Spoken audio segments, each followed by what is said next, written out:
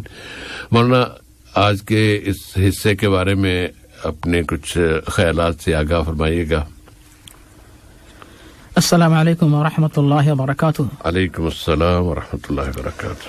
الحمد للہ رب العالمین والصلاة والسلام علی عبدہ ورسولہ نبینا محمد وعلی آلہ واصحابہ اجمعین، اما بعد. بسم اللہ الرحمن الرحیم. جی صاحب بھائی، مذکورہ دعا کے بارے میں مزید الفاظ استعمال کرنا مجھے ایسے لگتا ہے کہ کہیں اور کہیں کوتاہی نہ ہو جائے تو بہتر ہے کہ ماشاءاللہ جو باتیں آپ نے پیش کی واقعی جو ہے دعا کے الفاظ بھی ہیں، ان کے معنی بھی ہیں اور ان کی وضاحت بھی ہے اور ان کے بارے میں ترغیب بھی ہے. تو یہ سب چیزیں چونکہ جمع ہو چکی ہیں تو مزید تفصیل کی ضرورت نہیں رہے گی. البتہ یہ بات ہم کہنا چاہیں گے کہ دعا یاد کرنے کے لیے ہر پروگرام برابر پابندی سے سنتے رہیں، اور اگر آپ نیٹ کے ذریعے جو حضرات سن رہے ہیں بھائی بہن، تو انٹرنیٹ پہ بھی آپ شروع کے الفاظ ڈالیں گے تو خود بخود جو ہے وہ الفاظ انٹرنیٹ پہ آ جائیں گے، تو پھر آپ ان کے ذریعے بھی دہرا سکتے ہیں. لکھے ہوئے بھی الفاظ آئیں گے، پھر جو ہے ریکارڈڈ الفاظ بھی آتے ہیں جو وائس میں بھی جو ہے، تو آپ کسی بھی طرح جو ہے آپ سن کر ان کو یاد کر کے کچھ دن دہرائیں تو خود بخود جو ہے انشاءاللہ یہ الفاظ زبان پہ آ جائیں گے. تو پھر آپ جو ہے بغیر دیکھے بھی ان الفاظ کو نمازوں کے بعد یا پھر کبھی بھی اٹھتے بیٹھتے چلتے پھرتے انشاءاللہ دہرا سکتے ہیں، اور ان الفاظ سے اس دعا کے برکت سے بھرپور استفادہ انشاءاللہ کر سکتے ہیں انشاءاللہ تعالی.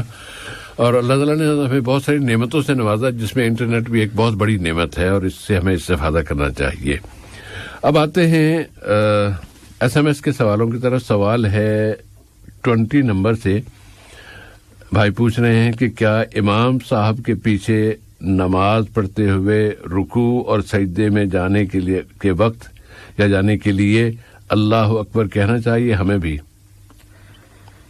جی صاحب بھائی، ہاں جی جی صاحب بھائی، مقتدی حضرات جو ہوں گے امام کے پیچھے، کیا وہ حضرات بھی امام کی طرح اللہ اکبر وغیرہ کہیں گے کہ نہیں؟ اس کے بارے میں صاحب بھائی کچھ وضاحت ہم پیش کریں گے، لیکن دلائل کی تفصیل نہیں پیش کریں گے کیونکہ اس میں وقت جو ہے پورے پروگرام کا وقت جو ہے وہ چلا جائے گا. اختصار کے ساتھ ہم یہ کہیں گے کہ دلائل مستند ہیں، تو جن کو تحقیق چاہے تو تحقیق جو ہے وہ جا کے کر سکتے ہیں.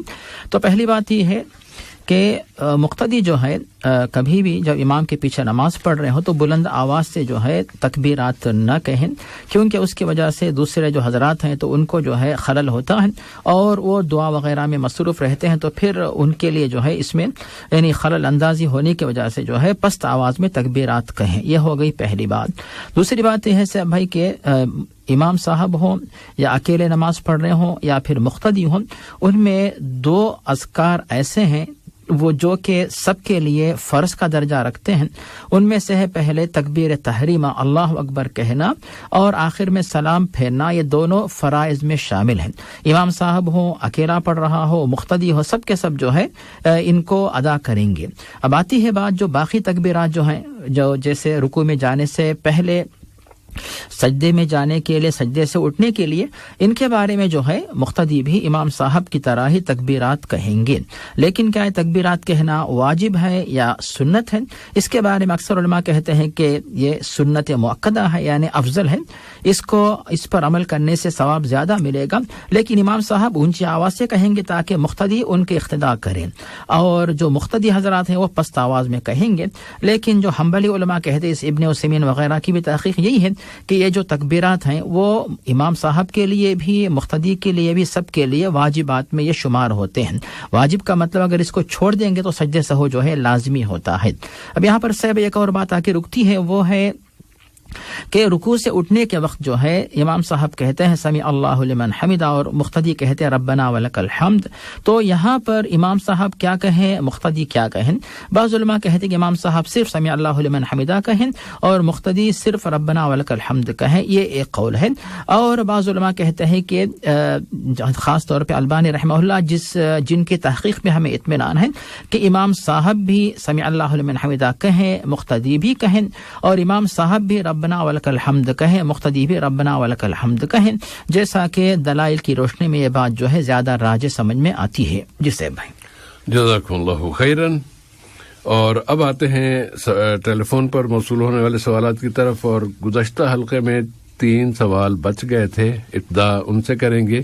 ندیم خان صاحب کا سوال تھا کہ کسی کاروبار کے سلسلے میں کسی آدمی کو پارٹنر بنایا اور 1 سال کے بعد اس نے بتایا کہ اس کا جو پیسہ اس نے جو لگایا ہے وہ اس نے سود پہ لیا ہوا ہے. اس سے کیا اس کاروبار پہ کوئی اس کاروبار کو ختم کرنا چاہیے کہ اس کے پیسے سود کے تھے, یا کوئی راستہ ہے کہ اس کو بحال رکھا جائے؟ اس سے اس کے بارے میں علماء نے جو تحقیق پیش کی ہے, خاص طور پر اسلام ویب کے علماء نے جو تحقیق پیش کی ہے اور دیگر دلائل کی روشنی میں کہیں گے کہ سودی لین دین سے دین اسلام نے منع کیا ہے. سورۃ البقرہ میں واضح کیا گیا یا ایھا الذین آمنوا اتقوا اللہ وذروا ما بقی من الربا ان کنتم مؤمنین, اور اسی طرح وحل اللہ البیع وحرم الربا. اور صحیح مسلم میں حضرت جابر رضی اللہ عنہ سے حدیث جو مروی ہے جس میں نبی کریم صلی اللہ علیہ وسلم واضح فرماتے ہیں کہ سود کے لین دین کے سلسلے میں جو ہے سود کھانے والا اور کھلانے والا اور گواہی دینے والے لکھنے والے سب کے سب جو ہے گناہ میں برابر شریک و شامل رہیں گے. ان دلائل کی روشنی میں علماء نے مطلق طور پر سودی لین دین سے منع کیا ہے.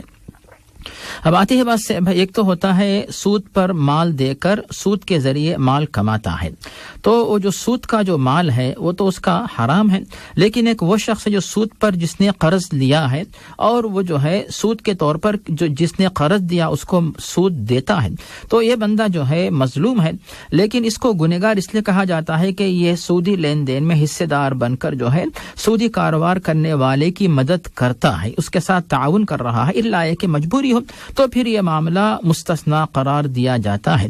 جیسا کہ مثال کے طور پر بخاری اور مسلم میں حضرت عائشہ رضی اللہ عنہ اور انس رضی اللہ تعالیٰ عنہ ان دونوں سے یہ بات مروی ہے کہ پیارے نبی صلی اللہ علیہ وسلم جب دنیا سے چلے گئے تب جو ہے لوگوں کو یہ پتا چلا, بلکہ یعنی یہ بات پیش کی گئی کہ نبی کریم صلی اللہ علیہ وسلم نے اپنی جنگی زرہ جو ہے ایک یہودی کے پاس جو ہے آپ نے رہن گروی کے طور پر رکھوایا تھا, اور اس سے جو ہے 30 صاع جو ہے اناج جو آپ نے قرض کے طور پہ لیا تاکہ آپ کا اور آپ کی بیویوں کا جو ہے وہ گزارا ہو سکے.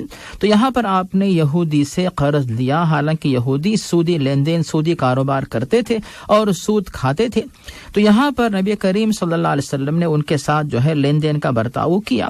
ایک بات تو یہ ہو گئی. اب دوسری بات, جیسے میں نے کہا کہ جن صاحب نے اس طرح جو ہے سودی بینک سے قرض لیا ہوا ہے, ہم یہ کہیں گے کہ انہوں نے یعنی اپنے آپ کو مظلوم بنایا, کیونکہ مال لیا ہے اور سود کے طور پر مال جو ہے بینک کو پیش کر رہے ہیں اور ادا کر رہے ہیں.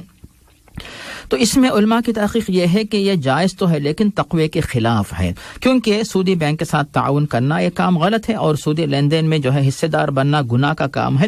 تو ان کی یہ تجارت جو ہے یہ جائز ہوگی, اس سے جو بھی منافع ملے گا ان کے لیے جائز ہوگا, ان کے پارٹنر کے لیے بھی ان کے ساتھ مل کے کام کرنا جائز ہوگا, لیکن یہ افضل نہیں ہوگا, یہ ٹھیک نہیں رہے گا.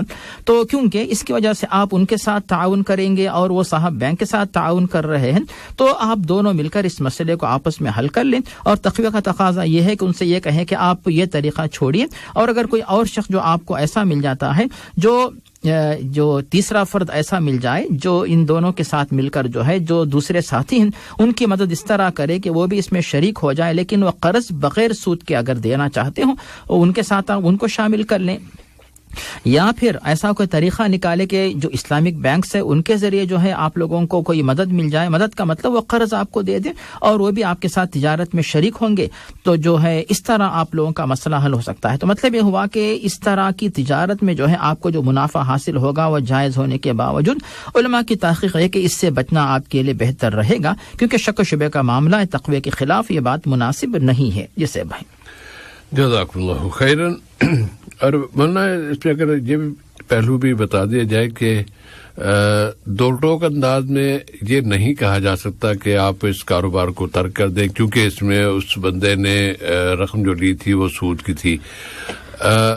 اس کی کیا مجبوری تھی، اگر آپ کو اس کا کچھ اندازہ ہو اس کے بعد آپ صحیح فیصلہ کر پائیں گے. اور اس وقت اس کی کیا صورت ہے، اگر آپ کاروبار چھوڑ دیتے ہیں تو اس کو ترک کر دیتے ہیں اور وہ بیچارہ تنہا رہ جاتا ہے اور اس کے پاس کوئی اور مسائل کا شکار ہو جاتا ہے، وہ پھر کہیں اور سود کی طرف جائے، تو آپ اس کو اس بڑی مصیبت میں جانے سے پہلے ذرا خود ہی اس کے ساتھ تعاون کیجیے تاکہ اس کاروبار کو اتنی جلدی نہ توڑیے، تقویٰ کو اتنا بھی زیادہ حاوی نہ کیجیے کہ وہ آپ کے اس کے لیے یا آپ کے لیے کوئی مصیبت بن جائے. کیونکہ ٹھیک ہے جتنا بچ سکتے ہیں وہ بچنا چاہیے، لیکن کوئی ایسا کام بھی نہیں کرنا چاہیے کہ جس کے بعد پھر اور زیادہ مسائل بن جائیں اور زیادہ مصیبتیں پڑ جائیں اور دین سے دوری اور راستے نکل آئیں، اس سے بھی بچنا چاہیے. جی صاحب بھائی، آپ کے الفاظ سے بات واضح ہو رہی ہے کہ درء المفاسد یقدم علی جلب المصالح، اور اس کے بعد اختیار اخف الضررین. جب دو ضرر ہوں تو ان میں جو ہے خفیف ضرر کو اپنایا جائے گا تاکہ بڑی پریشانی سے اپنے آپ کو بچا سکے. تو شاید آپ کا اشارہ ادھر ہی لگ رہا ہے. جزاکم اللہ خیر. مولانا اقبال الدین صاحب کا سوال یہ تھا کہ بدعت کیا ہوتی ہے، اور علماء بدعت پھیلاتے بھی ہیں، تو کیا بدعت والے یا بدعتی عالم کی پیچھے نماز پڑھی جا سکتی ہے، پڑھنی جائز ہے؟ اس سے بھائی بدعت کے بارے میں جو ہے پیارے نبی صلی اللہ علیہ وسلم نے واضح کر دیا. بخاری اور مسلم میں حضرت عائشہ رضی اللہ عنہا سے مروی ہے کہ پیارے نبی ارشاد فرماتے ہیں من احدث فی امرنا ھذا ما لیس منہ فہو رد، یا پھر من عمل عملا لیس علیہ امرنا فہو رد، کہ کوئی ایسا کام کرے کوئی شخص جس کی دلیل یا بنیاد جو ہے ہماری شریعت پہ نہ ہو، تو ایسی صورت میں وہ کام اور وہ شخص دونوں مردود ہوں گے. تو اس طرح جو ہے بدعت دین کے نام پر دین میں ثواب کی نیت سے کوئی بندہ کرتا ہے جس کی بنیاد قرآن و حدیث سے نہ ہو، تو پھر یہ جو ہے بدعت ہے جس سے اپنے آپ کو بچانا چاہیے. پھر اس کے بعد جو ہے اگر آپ کو پتا ہے کہ فلاں شخص بدعتی عالم ہے، بدعتی شخص ہے، اس کے پیچھے جان بوجھ کے کیوں نماز آپ پڑھتے ہیں؟ علماء نے پھر یہ بات یہ بھی پیش کی صاحب ہے کہ بدعت کی دو قسمیں ہیں. ایک تو ہوتی ہے بدعت مکفرہ، دوسری ہوتی ہے بدعت غیر مکفرہ. تو جو بڑی بدعت ایسی ہوتی ہے جو انسان کو اسلام سے خارج کر دیتی ہے، اس کے پیچھے آپ نماز نہ پڑھیں. اور وہ بدعت جو کہ چھوٹی ہوتی ہے، جو انسان کو اسلام سے خارج نہیں کرتی، اس کے پیچھے آپ نماز پڑھیں گے، آپ کی نماز اپنی جگہ صحیح ہوگی. جہاں تک اس کی نماز کا معاملہ تو پھر وہ اللہ کے اختیار کی بات رہے گی. تو مطلب یہ ہوا کہ اس طرح اگر کوئی شخص ہے جس کے بارے میں آپ کو پتا ہے کہ بدعت مکفرہ اس کے پاس نہیں، یعنی شرک کا ارتکاب وغیرہ وہ نہیں کرتا ہے، اس کے پیچھے آپ نماز پڑھتے ہیں تو کوئی حرج نہیں ہے. اس کے بعد صاحب یہ موصوف گزشتہ جو ہے بہت زیادہ جذبات میں آگے تھے کہ لوگ جو ہے نمازوں کے بعد اجتماعی دعا کرتے ہیں. تو اس کے بارے میں صاحب اللہ تعالیٰ نے قرآن مجید میں بار بار دعا کے بارے میں ترغیب دی ہے. نبی کریم خود فرماتے ہیں کہ جب کوئی بندہ دونوں ہاتھ اٹھاتا ہے تو اللہ تعالیٰ شرماتا ہے کہ دونوں ہاتھوں کو میں خالی کیسے واپس کروں، تو دعا کی ترغیب دی گئی ہے. اب نمازوں کے بعد دعا کرنے کے بارے میں جو ہے جو حدیث ہمیں ملتی ہے ترمذی میں ابو امامہ سے کہ پیارے نبی واضح فرماتے ہیں کہ اللہ تعالیٰ سب سے زیادہ اس دعا کو قبول کرتا ہے جو نمازوں کے بعد، فرض نمازوں کے بعد کی جاتی ہے. تو یہ بھی ایک فضیلت وارد ہے. اور نبی کریم صلی اللہ علیہ وسلم بار بار ہاتھ اٹھا کر دعا مانگتے تھے. جیسے ام سلیم کے گھر پہ تشریف لے گئے، حضرت انس کے لیے پیارے نبی نے جو ہے یعنی سنت نماز کے بعد دعا کی. اسی طرح طفیل بن عمر نے آ کر یمن والوں کے بارے میں کہا کہ آپ دوس کے بارے میں بد دعا کریں. نبی کریم نے ہاتھوں کو اٹھا کر ان کے حق میں ہدایت کی دعا کی. تو ہاتھوں کو اٹھانا، دعا کرنا، یہ بار بار نبی کریم سے ثابت ہے. اب اس کے بعد ہم اسی لیے امام بخاری اور حافظ ابن حجر ان کی تحقیق یہ ہے کہ فرض نمازوں کے بعد دعا کرنا یہ مستحب اور ثابت ہے. لیکن اس میں ابن تیمیہ، ابن القیم وغیرہ کی تحقیق یہ ہے کہ فرض نمازوں کے بعد دعا کرنا پیارے نبی سے ثابت نہیں ہے. تو یہ علماء کے مختلف اقوال پائے جاتے ہیں. لیکن اگر اس طرح ہم لوگوں کو منع کرتے رہیں گے کہ دعا ہی نہ کرے تو کبھی بھی دعا کرنے کے لیے آپ کو ثبوت نہیں ملے گا. نماز سے پہلے، نماز کے بعد، گاڑی میں، بستر پہ کہیں گے کہ بھی یہاں نبی نے دعا نہیں کی. تو چونکہ اللہ تعالیٰ نے ترغیب دی ہے، نبی کریم نے ترغیب دی ہے، عمل کیا ہے، دعا کبھی بھی آپ کر سکتے ہیں. لیکن صاحب بھائی جس بارے میں ہم بتانا چاہیں گے کہ فرض نمازوں کے بعد دعا کو یعنی امام کے ساتھ جو اجتماعی دعا کو ضروری سمجھنا یہ ٹھیک نہیں ہے. تو اس طرح لوگوں کے پاس عادت پڑ چکی ہے. عوام الناس یہ سمجھتے ہیں کہ ہم کو دعا نہیں آتی اور امام صاحب کو دعا آتی ہے, وہ دعا کرتے ہم آمین کہتے ہیں. تو اس طرح ایک عادت پڑی ہوئی ہے جو کہ مناسب نہیں. تو ہم یہی کہیں گے کہ علماء اور ائمہ خطبہ جو ہیں ان کو چاہے کہ لوگوں کو بتا دے کہ دعا ہم جو کرتے ہیں اجتماعی دعا, یہ صرف آپ لوگوں کو دعا کی عادت ڈالنے کے لیے, دعا کے الفاظ سکھانے کے لیے, ورنہ اس کا نماز سے کوئی تعلق نہیں. مطلب یہ ہوا کہ نماز کا حصہ نہیں اجتماعی دعا کے بغیر, بلکہ فرض نماز کے بعد دعا کے بغیر بھی نماز مکمل ہوگی, صحیح ہوگی, انشاءاللہ قابل قبول ہوگی. اسی لیے اگر کبھی کبھی تعلیم کے طور پر کوئی امام صاحب دعا کر دیتے ہیں کوئی حرج نہیں, ورنہ پابندی سے کرنا یعنی ہمیشہ ضروری سمجھنا, نماز کا حصہ سمجھنا, اس کے بغیر یعنی وہاں سے نہ اٹھنا, یہ بات ٹھیک نہیں ہے. لیکن صاحب موصوف گزشتہ اتنے زیادہ وہ ناراض ہو رہے تھے جیسے یعنی مسلمان ابو جہل سے, ابو لہب سے ناراض ہوتے ہیں, اتنا غصہ وہ ان پہ اتار رہے تھے جو اس طرح نمازوں کے بعد جو ہے دعا مانگتے ہیں. تو بہرحال اس طرح کا مسلسل عمل چونکہ پیارے نبی سے ثابت نہیں ہے, تو ہم یہ کہیں گے کہ اس طرح علماء پابندی نہ کریں, ہمیشہ پابندی کے ساتھ. لیکن اگر تعلیم کے طور پر کبھی کبھی, یاد دہانی کے طور پر کبھی کبھی کر لیا جاتا ہے, کوئی حرج نہیں. اور امت کے بارے میں اتنا سخت رویہ, اسی باتوں کے بارے میں سخت رویہ اختیار نہ کریں. بہت سارے ایسے معاملات دنیا میں چل رہے, کفر ہے, شرک ہے, الحاد ہے, زندگی ہے, بے دین اسلام کی عداوت جو چل رہی ہیں, تو ان کے بارے میں اپنے سخت جذبات رکھیے آپ. وہاں بھی جو ہے اللہ تعالیٰ کہتا ہے حکمہ اور موعظہ حسنہ, وہاں پر بھی حکمت کے ساتھ, اچھی نصیحت کے ساتھ لوگوں کو آپ دین کی طرف بلائیں. اتنے سخت جذبات جو ہے یہ رکھنا یہاں پہ شاید غیر مناسب لگ رہا تھا. جی صاحب بھائی جزاکم اللہ خیر. مرنا ایک بات یہ کرنا چاہتا تھا کہ اقبال الدین صاحب کا تعلق لگتا ہے کہ وہ پاکستان سے ہے. اگر پاکستان سے ہیں تو پاکستان کی صورتحال یہ ہے کہ وہاں کی آبادی کی اکثریت نماز پڑھتی ہی نہیں ہے. چلیے کسی بہانے مسجد آ گئے ہیں, نماز پڑھ رہے ہیں, پڑھنے دیں. اگر صرف اس بنا پر کہ چونکہ یہ مولوی صاحب جو ہیں وہ اس کے بعد باجماعت دعا مانگتے ہیں, آپ اسے مسجد سے نکال دیں گے تو تھوڑا برداشت کر لینا چاہیے. ہو سکتا ہے کہ اللہ تعالیٰ ان کی دعا قبول کر لے. اس میں ان جو 50, 60, 70 جتنے بھی افراد نماز پڑھ رہے ہیں اس کی دعا قبول کر رہے تو ساتھ میں ہماری دعا بھی قبول ہو جائے. اس کا پازیٹو پہلو اگر آپ اس طرح دیکھ لیں تو اس کو کسی حد تک برداشت کیا جا سکتا ہے. یہ غلط اس معنی میں ہے کہ اس کی کوئی سند اللہ کے رسول صلی اللہ علیہ وسلم سے نہیں ملتی. لیکن اس کا یہ مطلب نہیں ہے کہ یہ کوئی گناہ کا کام ہے. گناہ کا کام نہیں ہے. اللہ کے رسول نے دعا مانگنے کی ترغیب دی, کسی وقت بھی دعا مانگے, جب بھی مانگ لیں. یہاں پر ایک مولوی صاحب تھے ہمارے علاقے میں, محلے پہلے جس محلے میں رہتے تھے وہاں پر, وہ اگر کوئی صاحب نماز کے بعد ویسے دعا مانگ رہے ہیں تو وہ آ کے ان کے ہاتھ الٹے کر دیتے, کہتے ہیں نہیں یہ اس کا ثبوت نہیں. بھائی ہر جگہ ثبوت نہیں, ضروری نہیں ہے. جب اللہ کے رسول نے کہہ دیا کہ ہاتھ اٹھا کے دعا مانگو تو انفرادی طور پر دعا مانگنی چاہیے, اس کا اہتمام کرنا چاہیے. البتہ نمازوں میں دعا مانگنے کا جو ہے اس کا اہتمام ضرور کیا جانا چاہیے. نماز میں, ہر نماز میں 7 ایسے مقامات ہیں کہ جن میں دعا مانگنا سنت ہے, تو ہمیں نماز میں مانگنی چاہیے. اس میں سب سے بڑا موقع سجدہ ہے, پھر تشہد ہے, ان میں دعائیں مانگنی, جتنی دعائیں مانگی جائے.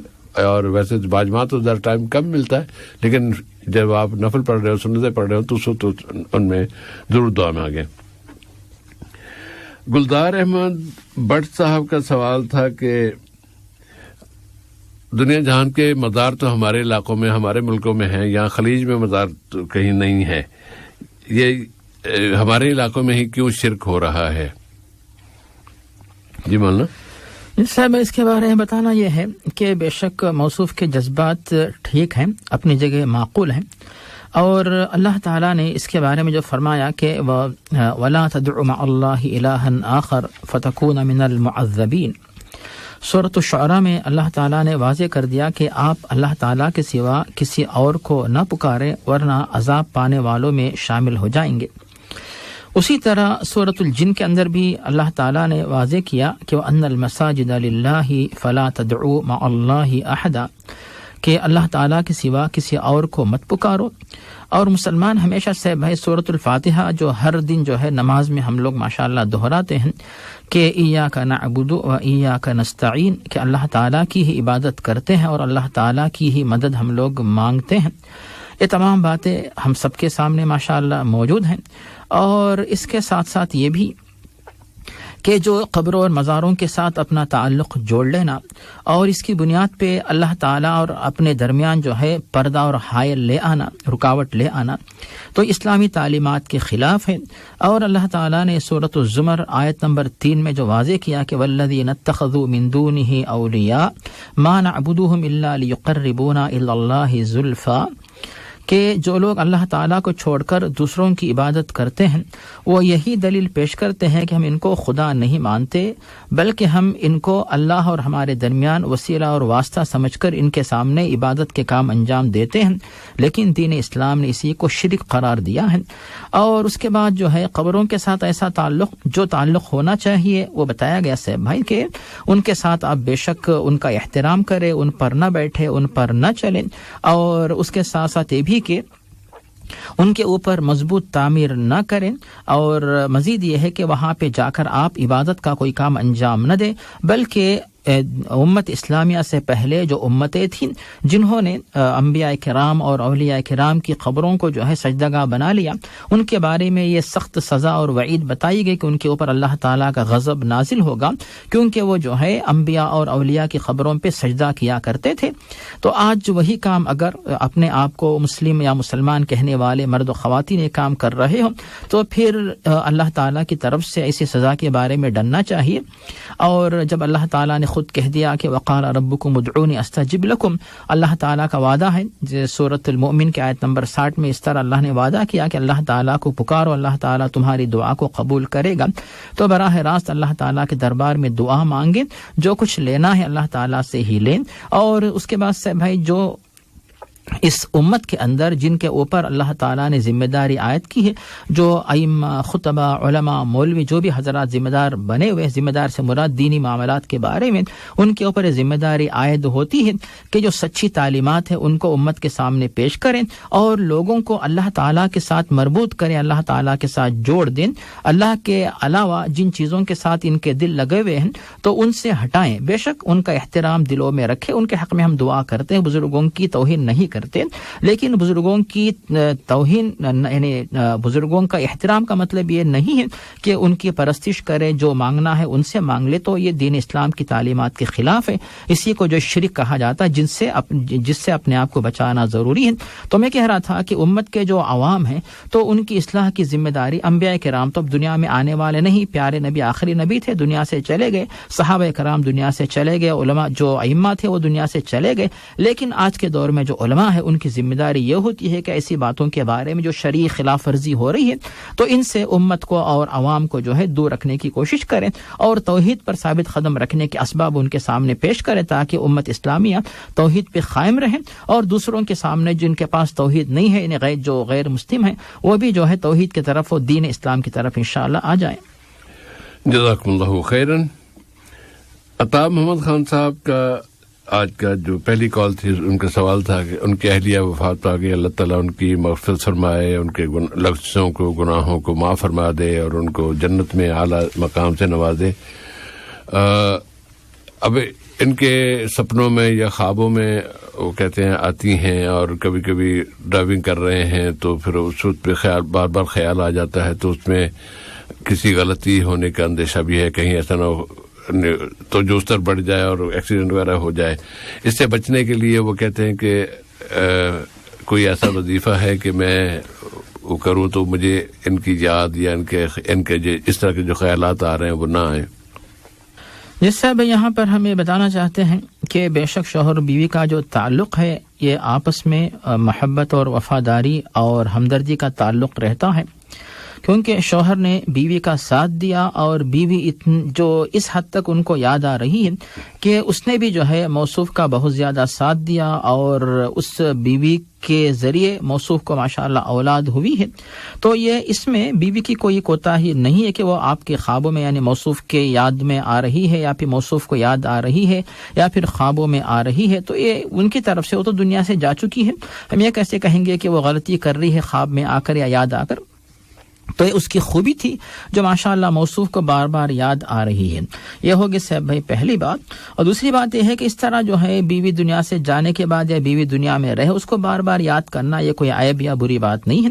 اور ہم سب اس بات سے واقف ہیں کہ نبی کریم صلی اللہ علیہ وسلم جو ہے جب مکہ مکرمہ میں تھے تو آپ کی پہلی بیوی حضرت خدیجہ رضی اللہ تعالیٰ عنہ جنہوں نے ماشاءاللہ بہت زیادہ ساتھ دیا اور سب سے پہلے ایمان اور اسلام کو قبول کیا, نبی کریم کے ساتھ بہت زیادہ انہوں نے تعاون کیا, مدد کی, ساتھ دیا, اور ان سے جو ہے تقریباً پیارے نبی کو 7 اولاد تقریباً جو ہے ہوئی, تو یعنی 4 بیٹیاں اور 4 بیٹے تقریباً. تو اس طرح جو ہے نبی کریم کا ان سے خاص تعلق تھا. اور جب مکہ مکرمہ میں حضرت خدیجہ دنیا سے چلی گئیں تو جنت المعلا میں ان کی تدفین جو ہے عمل میں آئی. جب نبی کریم مدینے میں تشریف لے آئے, جب بھی جو ہے حضرت خدیجہ کو آپ بار بار یاد کرتے تھے, اور حضرت خدیجہ سے جب دل نہیں ہٹتا تو آپ جو ہے اس طرح کرتے کہ گھر میں جب کبھی کوئی جانور ذبح ہوتا, بکرا وغیرہ کٹتا, تو گوشت میں سے کچھ حصہ نکال کر آپ حضرت خدیجہ کی سہیلیوں کے پاس بھیجتے تھے تاکہ خدیجہ کے ساتھ جو محبت تھی وہ جو ہے اس کا اظہار ہو اور وہ اس کا ثبوت آپ جو ہے پیش کرتے تھے. مطلب یہ ہوا کہ بیوی کو یاد کرنا یہ بری بات نہیں ہے, لیکن اتنی زیادہ یاد آ جائے کہ آپ سے کوئی غلطی ہو جائے, حادثہ ہو جائے نعوذ باللہ, تو پھر یہ چیز مناسب نہیں ہے. تو آپ اس کے بارے میں کثرت سے اللہ تعالیٰ کا ذکر کریں. اللہ تعالیٰ نے خود جس کے بارے میں تاکید کی ہے, الا بذکر اللہ تطمئن القلوب, سورۃ الرعد میں اللہ تعالیٰ نے تاکید کی ہے کہ اللہ تعالیٰ کا ذکر کرنے سے دلوں کو سکون ملتا ہے. اور دوسری بات اس کے بارے میں یہ ہے کہ آپ جو ہے گھر سے نکلنے سے پہلے یا گھر سے اپنے کام سے جانے کے بعد جو ہے اپنے بچوں سے آپ جو ہے باتیں کریں, جو بچے آپ کے ہیں ماشاءاللہ, تو ان سے بھی تھوڑی باتیں آپ کر لیجئے تاکہ ان بچوں کی باتوں کو سوچ کر جو ہے آپ کا جو غم جو ہے وہ منتشر ہو جائے اور دور ہو جائے. اور دوسری بات یہ کہ یہ بھی تیسری بات کہ آپ جو ہے چونکہ آپ کی بیوی تو اب نہ رہی, اب ابھی شاید موصف جیسے لگتا ہے کہ ابھی جوان ہے, تو ایک اور شادی آپ کر لیجئے تاکہ جو ہے یہ جو آپ کا غم ہے وہ جو ہے دور ہو جائے.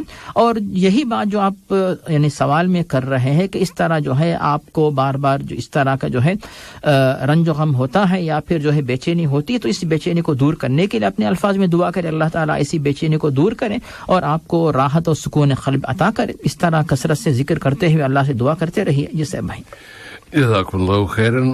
عطا بھائی ایک چھوٹی سی گزارش ہے, اگر آپ اس پہ عمل کر سکے تو امید ہے کہ آپ کا مسئلہ حل ہو جائے گا. آپ کو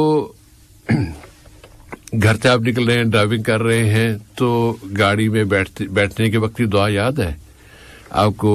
سفر کے دوران کیا دعائیں پڑھنی چاہیے وہ یاد؟ اگر وہ نہیں یاد آ رہی نا تو اتنا کر لیں, سبحان اللہ, الحمدللہ, ولا الہ الا اللہ, واللہ اکبر. یہ آپ کثرت سے پڑھتے چلے جائیں.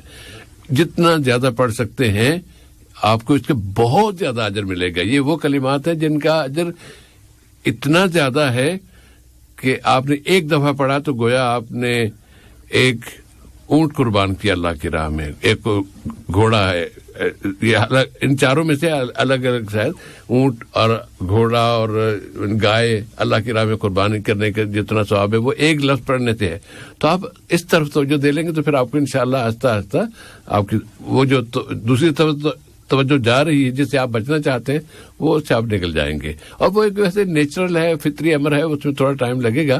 آپ اتنی جلدی بھی نہ کیجیے, بس اس طرف توجہ کر لیں کہ آپ سبحان اللہ والحمدللہ ولا الہ الا اللہ واللہ اکبر ولا حول ولا قوت الا باللہ یہ پڑھتے رہیں, انشاءاللہ مسئلہ حل ہو جائے گا. جی صاحب بھائی. جزاک اللہ خیراً. جعفر عالم صاحب, مغرب کی نماز کے حوالے سے کہ اگر مغرب کی نماز چھوٹ گئی ہے تو اور عشاء کو پڑھنا چاہتے ہیں تو پہلے کون سی نماز پڑھیں گے؟ اس کے بارے میں پہلے میں تاکید کرنا چاہیں گے کہ موصوف جو کہہ رہے ہیں کیا ایک دن کا معاملہ ہے یا ہمیشہ عادت بنی ہوئی ہے؟ تو اس طرح عادت نہ بنا لے. انسان کی زندگی میں کبھی کبھی ہوتا ہے, بیمار تھا, مسافر تھا, نیند آ گئی, مجبوری تھی, تو یہ الگ بات ہے, ورنہ جان بوجھ کر ہر دن اس طرح کرنا یہ گناہ کبیرہ شمار ہوتا ہے اور اس پر توبہ کرنا ضروری ہے اور یہ عادت چھوڑنا بھی ضروری ہے. اللہ تعالیٰ نے سورۃ النساء کی آیت نمبر 103 میں واضح کیا کہ ان الصلاۃ کانت علی المؤمنین کتابا موقوتا, کہ نماز جو ہے مسلمانوں کے اوپر, مومنین کے اوپر وقت مقررہ کے ساتھ فرض کی گئی. اور بخاری اور مسلم میں ابن مسعود سے مروی ہے, نبی کریم واضح فرماتے ہیں کہ اللہ یعنی جب سوال کیا گیا کہ سب سے بہتر اللہ کے پاس پسندیدہ عمل کون سا ہے, آپ نے بتایا کہ الصلاۃ علی وقتها, ہر ایک نماز اس کے وقت مقررہ پہ ادا کرے اللہ کے پاس سب سے زیادہ پسندیدہ عمل ہے. اب اس کے بعد سے جہاں تک مغرب کی تاخیر ہو گئی مغرب میں اور عشاء کے وقت آپ پہنچے تو عشاء کی نماز سے پہلے اگر پہنچے ہیں تو پھر آپ مغرب کی نماز تنہا پڑھ لیجئے، اور اگر عشاء کی نماز کے وقت پہنچے ہیں تو پھر اس میں بعض علماء کا یہ کہنا کہ آپ عشاء میں شامل ہو جائیں اور اس کے بعد جو ہے 3 رکعت پڑھ کے بیٹھ جائیں، تو اس کے بعد امام صاحب سلام پھیریں گے تب سلام پھیرے، تو یہ جماعت کے آداب کے خلاف یہ معاملہ ہوتا ہے، اس طرح جو ہے آپ نہ کریں۔ یہاں پر ایک قول یہ بھی ہے کہ اگر آپ وہاں پہ پہنچے ہیں اور عشاء کی جماعت اب کھڑی ہو رہی ہے تو آپ جو ہے اس وقت جو ہے تقدیم و تاخیر کر سکتے ہیں۔ مطلب یہ ہوا کہ اب اس وقت کوئی صورتحال نہیں کہ آپ پہلے مغرب پڑھیں گے عشاء کی جماعت چلی جائے گی تو آپ عشاء کی نماز میں شامل ہو جائیں، اس کے بعد پھر عشاء سے فارغ ہو کر مغرب کی نماز پڑھیں، یہ مجبوری کا معاملہ ہے۔ اس طرح کرنے سے بھی انشاءاللہ نماز آپ کی صحیح ہوگی، لیکن اللہ تعالیٰ کے دربار میں توبہ استغفار کرے تاکہ کوتاہی جو ہے معاف ہو جائے اور آپ کی نمازیں انشاءاللہ قبول ہو جائیں۔ ایک اور اس میں تحقیق ہے علماء کی، علماء جمہور کی تحقیق یہ ہے کہ اس طرح نمازوں میں تقدیم و تاخیر نہیں ہو سکتی، یعنی ترتیب جو ہے یہ فرض ہے، کیونکہ نبی کریم نے ہمیشہ نمازوں کو ترتیب سے ادا کیا، ترتیب کی خلاف ورزی یہ جائز نہیں ہے۔ تو آپ کے لیے بہتر یہ ہوگا کہ جس دن اس طرح کا معاملہ پیش آیا تو اس دن جو ہے آپ عشاء کی نماز میں جماعت کے لیے نہ جائیں، آپ الگ سے جہاں کہیں بھی آپ رہیں گے، کیونکہ جماعت چھوڑنے کا گناہ اتنا بڑا نہیں جتنا ترتیب کو الٹ دینے کا گناہ، جس کی وجہ سے اس بات کا بھی امکان ہے کہ نماز قبول ہی نہ ہو، نماز صحیح نہ ہو، کیونکہ ترتیب الٹ جانے سے ہو سکتا ہے اللہ تعالیٰ اس نماز کو قبول نہ کرے، نعوذ باللہ۔ ابن تیمیہ رحمہ اللہ مانتے ہیں کہ ترتیب الٹ جانے سے نماز صحیح ہوتی ہے، لیکن اکثر علماء اس بات کو نہیں مانتے ہیں، تو آپ مسجد میں نہ جائیے بلکہ الگ سے پہلے مغرب پڑھے پھر عشاء پڑھے، اور دوسرے دن جو بھی ہیں ان دنوں میں جو ہے ایسی غلطی نہ کرے بلکہ پابندی سے ترتیب کے ساتھ تمام نمازوں کو ادا کریں۔ جسے بھائی جزاکم اللہ خیرن۔ جعفر عالم صاحب یا ان کے ساتھی جو انہوں نے ان سے پوچھا کہ وہ عصر کی نماز عصر کا وقت شروع ہونے سے پہلے پڑھنا چاہتے ہیں، کیا کوئی صورت ہے؟ اس سے ابھی جو بات دلیل پیش کی گئی جس میں جو ہے بتایا گیا، اللہ تعالیٰ نے قرآن مجید سورۃ النساء کی آیت نمبر 103 میں واضح کیا کہ اللہ تعالیٰ نے نمازوں کو وقت مقررہ کے ساتھ فرض قرار دیا ہے، اس معنی میں جو ہر ایک نماز کو جو ہے اس کے وقت مقررہ پر ادا کریں، لیکن کبھی کوئی صورتحال ایسی آتی ہے کہ جیسے خاص طور پر انسان مریض ہے یا پھر مسافر ہے، اس طرح کی کوئی مصروفیت آ گئی، یا پھر کبھی بغیر وجہ کی بھی کوئی ایسی کوئی مجبوری آتی جس کی وجہ سے آپ کو اندیشہ ہے کہ میں نکل پڑوں گا گھر سے، تو پھر جو ہے مجھے عصر کی نماز نہیں ملے گی، تو کبھی کبھی جو ہے بغیر یعنی عادت بنائے بغیر اس طرح آپ کر لیتے ہیں، تب بھی انشاءاللہ نماز صحیح ہوگی، کوئی حرج نہیں ہے۔ اس وجہ سے بخاری اور مسلم میں عبداللہ بن عباس سے حدیث جو مروی جس میں پیارے نبی صلی اللہ علیہ وسلم جب مدینے میں تشریف لے آئے تب جو ہے بغیر کسی دشمن کے ڈر کے، بغیر بارش کے، بغیر سفر کے آپ نے نمازوں کو جمع کر کے ادا کیا، تاکہ امت کے سامنے آپ پہ ثابت کرے کہ اس طرح جو ہے کبھی اگر کوئی مسلمان کر لیتا ہے تو کوئی حرج نہیں، لیکن اس طرح آپ نے عادت اس کو نہیں بنایا، اسی لیے کبھی ایسی کوئی صورت یا عذر مجبوری پیش آتی ہے تو آپ جو اس پر عمل کر کے استفادہ کر سکتے ہیں۔ جسے بھائی جزاک اللہ خیرن۔ امان اللہ صاحب کا مسئلہ کہ کسی ریسٹورینٹ میں ان کے کچھ جاننے والے ہیں جو ڈرائیور کا کام کرتے ہیں، اور اگر یہ ان کے ذریعے وہاں سے کچھ سامان یا کھانے پینے کی اشیاء خریدتے ہیں تو وہ کافی کم پیسوں میں لے آتے ہیں، انہیں ڈاؤٹ ہے کہ کہیں ایسا نہ ہو کہ یہ بس وہاں سے بغیر پیمنٹ کیے اٹھا رہے ہیں اور مجھے دے رہے ہوں، اور پیسے 20 ریال کی چیز 5 ریال میں دے رہے ہوں، تو کیا اس طرح کا یہ چیز لے لینا جائز ہے یا نہیں؟ اس سے اب یہاں پہ بتانا یہ ہے کہ بے شک تقوی کا تقاضا یہی ہے کہ جو چیز جس قیمت کی ہے اس قیمت میں آپ خریدیں، لیکن بسا اوقات ایسا بھی ہوتا ہے صاحب کہ بعض ریسٹورینٹس ایسے ہوتے ہیں جن کے اندر جو ہے کوئی شخص آرڈر دیتا ہے پھر نہیں آتا، یا پھر زیادہ مقدار میں لوگ چیزیں بنا دیتے ہیں ریسٹورینٹ والے، پھر وہ چیزیں بچ جاتی ہیں اور شام میں ان سب کو پھینک دیتے ہیں۔ پھینکنے کے بجائے کوئی بندہ آ جاتا ہے جس کو وہ سمجھتا ہے کہ میں ہمدردی کر رہا ہوں، تو اس ہمدردی کی نیت سے اگر آپ کو وہ دے رہا ہے کہ آپ جو ہے 20 کی چیز 5 میں لے لیجئے، اگر 5 میں بھی کوئی نہیں لے گا تو رات میں جب ریسٹورینٹ بند کریں گے تو لازماً وہ سب چیزیں ان کو پھینکنا ہی ہوتا ہے، لازماً یہاں پہ قانون ہے۔ تو اس طرح کوئی بندہ آپ کے ساتھ ہمدردی کر کے آپ کو وہ دے رہا ہے، آپ اس کو 20 کی چیز 5 ریال میں لے رہے ہیں، اس میں کوئی حرج نہیں ہے، لیکن اگر آپ کو شک ہے ڈاؤٹ ہے تو آپ اسے تنہائی میں پوچھ لیجئے اور واضح کر دے گا کہ اس کی وجہ کیا ہے۔ تو وہاں پہ جو مینجمنٹ ان کی طرف سے اس کو اجازت مل رہی ہے کہ اس طرح تم جو ہے کسی کو کم قیمت میں دے سکتے ہو، اگر اس معنی میں وہ دے رہا ہے تو کوئی حرج نہیں ہے، لیکن اگر وہ دھوکہ دے رہا ہے تو پھر یہ جائز نہیں. لیکن اس طرح کوئی شخص دھوکہ دینے کا امکان یہاں پہ کم لگتا ہے، کیونکہ یہاں پر ہر چیز کا حساب و کتاب رہتا ہے، یعنی ہر جگہ پہ حساب کتاب رہتا ہے. اور اگر دھوکہ بھی دے گا اس کو فائدہ کیا ہوگا؟ ہو سکتا ہے زیادہ یہ فائدہ ہوگا کہ اس کو یعنی 20 ریال کی چیز کے بارے میں بل نہیں بنائے گا، 5 میں آپ کو دے گا، 5 ریال جیب میں ڈالے گا. تو اس کا اندازہ ہے کہ یہ بہت ہی نادر، شاذ و نادر اس طرح کا معاملہ پیش آتا ہے. تو مجھے جہاں تک اطمینان ہے، اس طرح اگر آپ کو وہ دے رہا ہے تو کوئی حرج انشاءاللہ نہیں رہے گا. جی صاحب بھائی، میرے تو ذہن میں یہ خیالات ہے کہ ظن المؤمنین خیرا، کہ مومنوں کے بارے میں اچھا گمان رکھنا چاہیے. میرے ذہن میں یہ آیا تھا کہ انہوں نے ان سے 5 ڈال لیے تو باقی پیسے اپنی جیب سے ڈال کے ان کی اس کو پوری رقم دے رہے ہوں گے ریسٹورینٹ والے کو، اور ان کے ساتھ اس طرح تعاون کر رہے ہوں گے. یہ بھی ایک صورت ہو سکتی ہے. جی صاحب، یعنی جو کئی صورتیں ان میں سے ایک صورتحال یہ بھی اس بات کا بھی امکان ہے کہ موصوف کسی کے بارے میں ہمدردی کرتے ہوئے باقی جو پیسے اپنی جیب سے ڈال کر ثواب کمانا چاہتے ہوں، تو اس میں بالکل کوئی حرج نہیں، آپ انشاءاللہ اس سے استفادہ کر سکتے ہیں. جی صاحب بھائی، جزاک اللہ خیرن.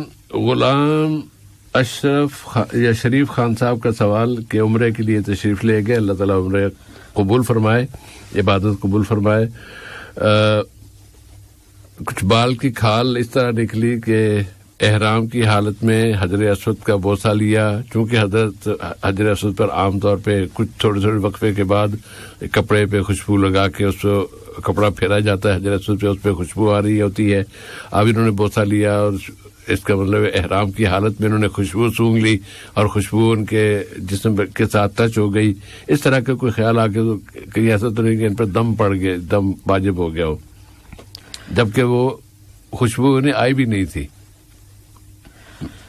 جی صاحب، اس کے بارے میں بتانا یہ ہے کہ بے شک احرام کی حالت میں جو ہے خوشبو لگانا جسم کو یا احرام کے لباس کو، جو 2 چادریں ہوتی ہیں ان کو خوشبو لگانا یہ منع ہے.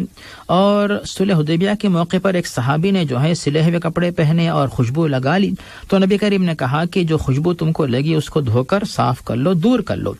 اب جہاں تک یہ حجر اسود کو جو خوشبو لگانے کا معاملہ ہوتا ہے، کیونکہ کئی لوگوں کا منہ سے لگتا، ہونٹ لگتے ہیں، اور جب بدبو آئے گی تو پھر لوگوں کو نفرت ہوتی ہے، اچھا نہیں لگتا ہے، تو خوشبو وہاں پہ بار بار بلکہ قیمتی خوشبو وہاں پہ لگائی جاتی ہے.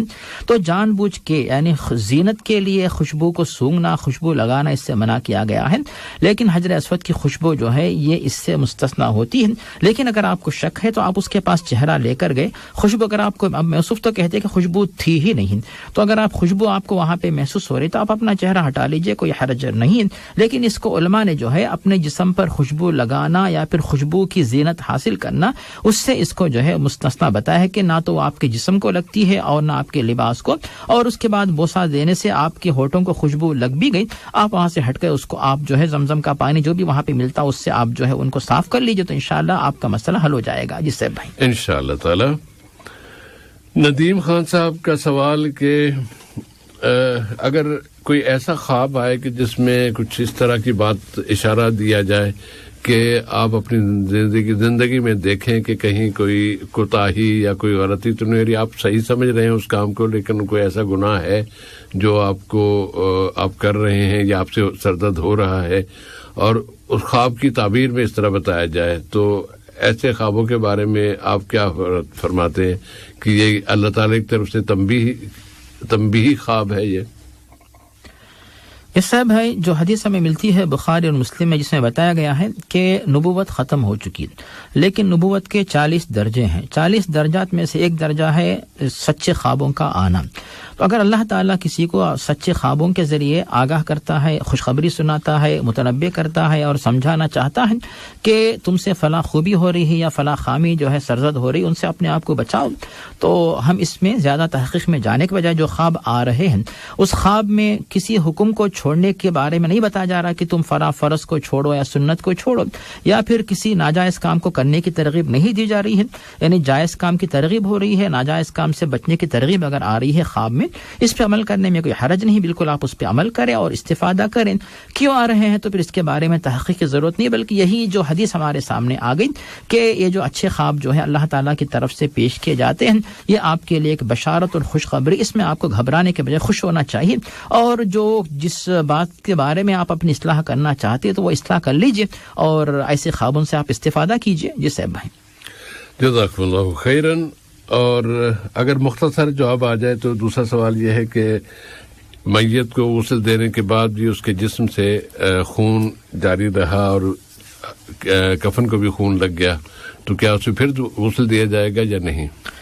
جس سے بھائی میت کو غسل دینا یہ فرائض میں شامل ہے، اور اس کے بعد جو ہے میت کے جسم سے جو اگر خون بہ رہا ہو کسی بھی وجہ سے تو میت کو غسل دینے کے بعد یا پھر جہاں سے خون بہتا ہے ان مقامات کو بند کیا جاتا ہے، اور جو پالیتھین وغیرہ ہوتی ہے جیسے ہم یعنی جو پلاسٹک وغیرہ کہتے ہیں تو وہ اس کو لپیٹ دیں جو زخم ہے جہاں پہ خون بہ رہا ہے، اور جب کفن بھی اس کو پہنایا جائے گا اس کے بعد خون بہتا ہو تو اس کے اوپر پالیتھین وغیرہ سے اچھی طرح جو ہے اس طرح آپ کفن کے بعد اس کے اوپر پالیتھین باندھ دیں، لپیٹ دیں کہ خون کی بو، خون کی بدبو، مہک یا پھر خون جو ہے باہر نہ آنے پائے، اس طرح اس کو اطراف سے محفوظ کر دیں تاکہ دوسرے لوگ جو جنازے کی نماز میں شرکت کریں گے یا پھر اس کو اٹھائیں گے دفن کریں گے ان کو اس کے بارے میں تکلیف نہ ہو۔ اور جہاں تک خون جو مسلسل بہتا ہے تو کسی کی اختیار کی بات نہیں ہوتی تو دوبارہ غسل دینا ضروری نہیں، کیونکہ جتنی بار غسل دیں گے تو پھر خون بہتا رہے گا، تو اطراف پالیتھین لپیٹ دیں جیسا کہ یہاں پہ عام طور سے خطر میں ہوتا ہم نے دیکھا ہے۔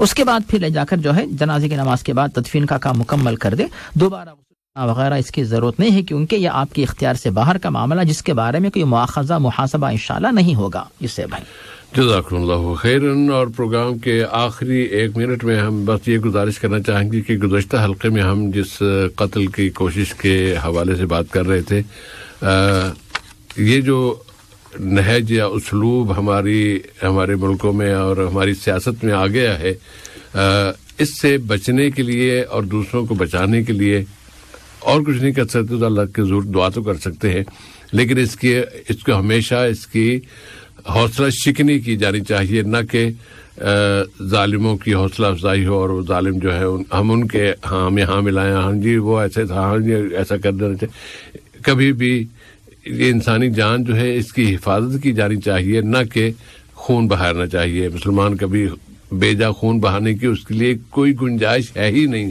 سرے سے، اور خود یہ کسی کے بارے میں کوئی تصور قائم کر کے اس کو گولی مار دینا، یہ سیدھا ڈائریکٹ اپنے آپ کو جہنم میں بھیجنے کی کوشش ہے۔ اگلی ملاقات تک کے لیے اجازت، والسلام علیکم ورحمۃ اللہ وبرکاتہ، وصلی اللہ علی نبینا محمد وعلی آلہ وصحبہ وبارک۔